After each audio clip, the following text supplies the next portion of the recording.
ናት መቁረጥ የለብህም።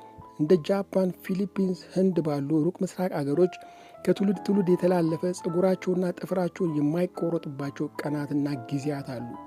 ከአካላችን ውስጥ በጣም ወሳኝ የሚባለው ክፍል አንጎላችን ነው። ለዚህም አንጎላችን ተፈጥሯዊ መከላከል ሲባል በፀጉር የተሸፈነ ነው። እንደ ጥንታዊ ሳይንሶች ከሆነ በተለዩ ቀናት ለጤናችን ጎጂ የሆኑ የተለያዩ ጨረሮች ከሰማይ ፕላኔቶች ይመነጫሉ ይላሉ። በጥንታዊ ቬዲክ ሳይንስ መሰረት ቅዳሜ ብላክ ኢነርጂ ጨረር የሚያይልበት ቀን ስለሆነ ቅዳሜ ፀጉር መቆረጥ ለዚህ ጨረር ያጋልጣል ይላሉ።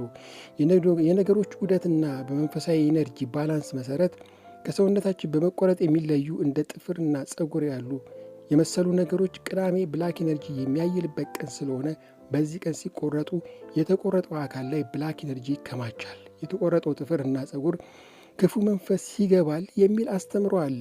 ይህም ወደ መጥፎ እድል የማጣትና ጤና ማቃወስ ይለወጣል ብሎ ያስተምራሉ። በቀኑ ውስጥም እኩለ ቀንና ማታ ፀጉርና ጥፍር መቆረጥ ተመሳሳይ ውጤት ያመጣል ብሎ ያስተምራሉ።